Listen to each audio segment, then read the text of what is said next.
عالمی امن کا نگہبان اور پاسبان پاکستان، ساری دنیا کی توجہ پاکستان پر مرکوز۔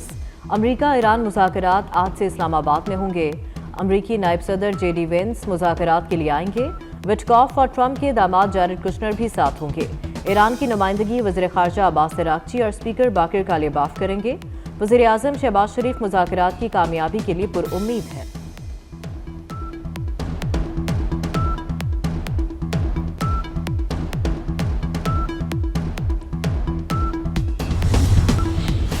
سارے جہاں میں پاکستان کی دھوم، وزیر اعظم شہباز شریف سے دن بھر عالمی رہنماؤں کے رابطے۔ جرمنی، فرانس، اٹلی بھی امن کے لیے پاکستان کی کوششوں کے معترف۔ وزیر اعظم شہباز شریف کو فرانسیسی صدر، اٹلی کی وزیر اعظم اور جرمن چانسلر کے ٹیلی فون۔ شہباز شریف کو کامیاب سفارتکاری پر مبارکباد دی، مذاکرات کی حمایت کا اعادہ کیا۔ بحرینی بادشاہ شاہ حمد کی پاکستان کی کوششوں کی تعریف۔ وزیر اعظم شہباز شریف کو خراج تحسین پیش کیا۔ وزیر اعظم کو امیر قطر کا بھی ٹیلی فون، کامیاب سفارتی کوششوں پر مبارکباد دی۔ آسٹریا کے وفاقی چانسلر کرسٹین اسٹوکر کا بھی شہباز شریف کو فون، پاکستان کی سفارتی کوششوں کو سراہا۔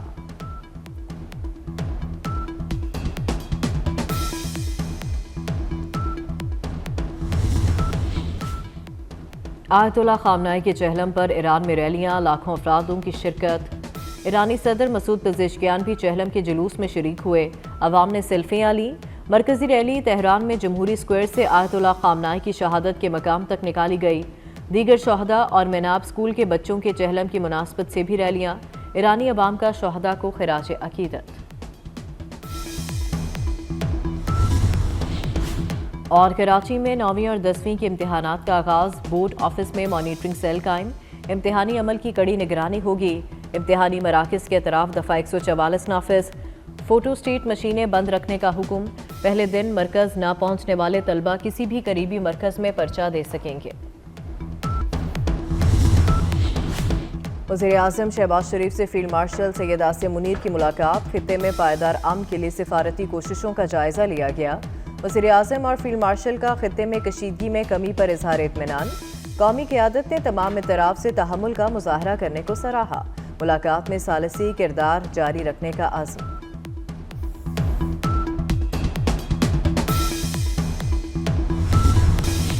اسلام آباد میں امریکہ ایران مذاکرات کی تیاریاں مکمل، وزیر اعظم شہباز شریف کا مذاکرات کے مقام کا دورہ، سیکیورٹی انتظامات کا جائزہ لیا۔ وزیر داخلہ محسن نقوی اور سیکیورٹی حکام بھی ہمراہ تھے۔ اسلام آباد اور راولپنڈی میں آج بھی چھٹی ہوگی۔ ضلع انتظامیہ کے مطابق وفاقی دارالحکومت میں تعلیمی ادارے اور دفاتر بند رہیں گے۔ اسلام آباد میں ہر قسم کی ہیوی ٹریفک کے داخلے پر پابندی۔ جڑواں شہروں میں چلنے والی میٹرو بس صدر اسٹیشن سے پیمز تک فعال رہے گی۔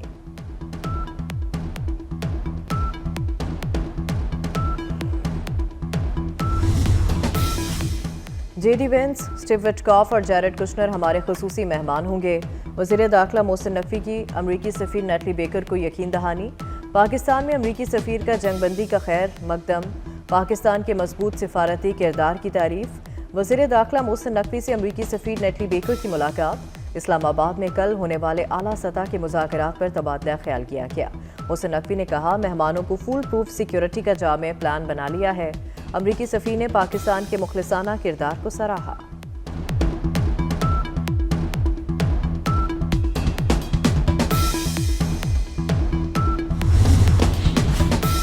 نائب امریکی صدر جے ڈی وینس کی آمد سے قبل خصوصی طیارے کی آمد۔ ذرائع کے مطابق خصوصی C-15 جہاز میں امریکی وفد کے لیے خصوصی گاڑیاں بھی پاکستان پہنچیں۔ امریکی وفد کی نقل و حرکت کے لیے لائی جانے والی گاڑیاں بلٹ پروف ہیں۔ طیارے میں خصوصی ایمبولینس بھی شامل۔ ایمبولینس امریکی وفد کی نقل و حرکت کے دوران ساتھ رہے گی۔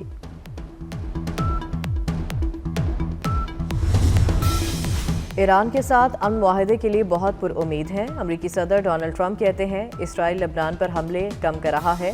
ایرانی رہنما بہت حد تک معقول ہیں، اگر انہوں نے معاہدہ نہ کیا تو بہت تکلیف دہ ہوگا۔ ایران کو آبنہ حرمت سے گزرنے والے ٹینکر سے فیس وصولی روکنی ہوگی۔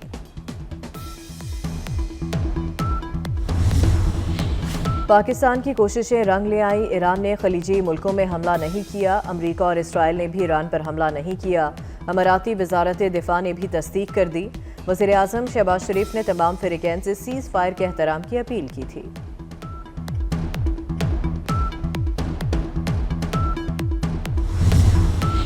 پاکستان اور سعودی عرب کا لبنان میں اسرائیلی حملوں پر اظہار تشویش، اسحاق ڈار کا سعودی ہم منصب فیصل بن فرحان سے ٹیلی فونک رابطہ، امن و استحکام کے لیے سیز فائر معاہدے کی پاسداری پر زور دیا۔ اسحاق ڈار کا کویتی وزیر خارجہ کو بھی فون، کویتی وزیر کا سیز فائر کا خیر مقدم، اسحاق ڈار کی یورپی خارجہ پالیسی چیف سے بھی گفتگو۔ کایا کلاس نے پاکستان کی حمایت کا اعادہ کیا، اسحاق ڈار اور آذربائیجان کے وزیر خارجہ میں رابطہ، آذربائیجان کی پاکستان کو مکمل تعاون کی یقین دہانی۔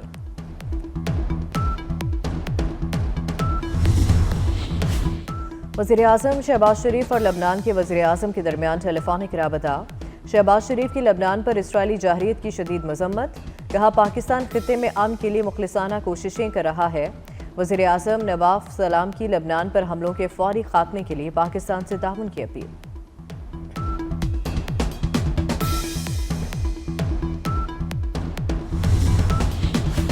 اسرائیل نے عالمی دباؤ کے آگے سرنڈر کر دیا، لبنان کے ساتھ مذاکرات کا آغاز، اسرائیل کے ساتھ براہ راست مذاکرات کا آغاز ہو گیا۔ لبنانی صدر جوزف اون کی تصدیق، کہتے ہیں اب تک مثبت جواب ملا ہے، تنازع کا واحد حل اسرائیل لبنان سیز فائر ہے۔ ایرانی وزیر خارجہ عباس عراقچی کا سعودی ہم منصب سے ٹیلی فونک رابطہ، دو طرفہ تعلقات اور خطے کی تازہ صورتحال پر گفتگو، باہمی تعلقات کے فروغ اور علاقائی پیش رفت کا جائزہ لیا، دونوں ممالک کا خطے میں استحکام کے لیے مشاورت اور رابطے جاری رکھنے کی اہمیت پر زور۔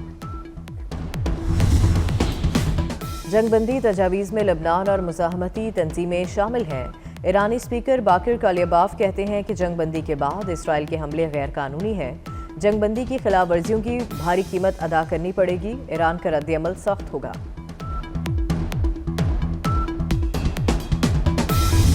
لبنانی عوام کو تنہا نہیں چھوڑیں گے، ایرانی صدر مسعود پزشکیان کا دو ٹوک موقف، کہتے ہیں لبنان میں حملے سیز فائر کی خلاف ورزی ہے، اسرائیل کے حملے دھوکہ دہی ہیں، یہ معاہدے سے وابستگی کی کمی کی علامت ہے، حملے مذاکرات کو بے معنی بنا دیں گے۔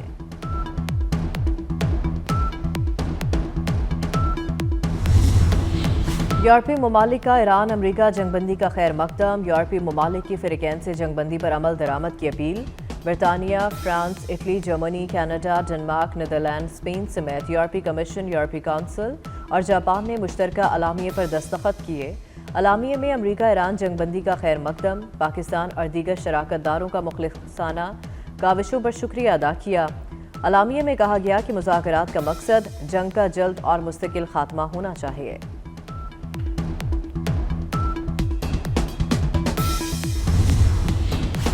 وزیراعظم شہباز شریف کا امن کوششوں کی حمایت پر برطانوی وزیراعظم سٹارمر سے اظہار تشکر، کہتے ہیں پاکستان کی قیام امن کے لیے کاوشیں جاری رہیں گی، برطانیہ سمیت دوست ممالک کے ساتھ مل کر کام کریں گے۔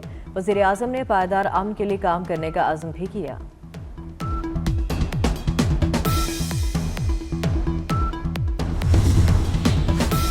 عالمی بحران میں پاکستان فعال، بھارت غیر مؤثر، مودی پاکستان کو تنہا کرنا چاہتے تھے مگر خود تنہا ہو گئے۔ بی بی سی کی رپورٹ، کہا بھارت نے پاکستان کی ثالثی کو نظر انداز کر کے خود کو سفارتی طور پر مزید کمزور کر لیا۔ بھارت نے جنگ بندی کا خیر مقدم تو کیا مگر پاکستان کا نام لینے یا اس کی کوششوں کا ذکر کرنے سے گریز کیا۔ بی بی سی کے مطابق پاکستان نے امریکہ، ایران، چین کا اعتماد حاصل کر لیا۔ بھارتی میڈیا اور تجزیہ کار بھی پاکستان کے کردار کو تسلیم کر رہے ہیں۔ ایران میں اسرائیلی اور امریکی حملوں میں شہداء کی تعداد 3000 سے تجاوز کر گئی۔ سربراہ ایرانی فورینسک میڈیسن آرگنائزیشن کے مطابق تقریباً 40% لاشوں کی ابتدائی طور پر شناخت ممکن نہیں ہو سکی۔ فورینسک ٹیمیں متاثرین کی شناخت اور دیگر کارروائیوں میں مصروف ہیں۔ آئی ایم ایف اور ورلڈ بینک کے اسپرنگ اجلاس 13 سے 18 اپریل کو واشنگٹن میں ہوں گے۔ پاکستان بھی اجلاسوں میں شرکت کرے گا۔ وزیر خزانہ محمد اورنگزیب وفد کی سربراہی کریں گے۔ گورنر اسٹیٹ بینک اور سیکرٹری خزانہ کی بھی شرکت متوقع۔ پاکستانی وفد امریکہ میں سرمایہ کاروں سے بھی ملاقاتیں کرے گا۔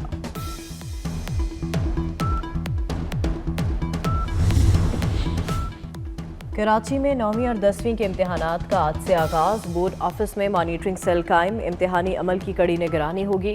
امتحانی مراکز کے طرف دفعہ 144 نافذ، اطراف فوٹو اسٹیٹ مشینیں بند رکھنے کا حکم۔ پہلے دن مرکز نہ پہنچنے والے طلبہ کسی بھی قریبی مرکز میں پرچہ دے سکیں گے۔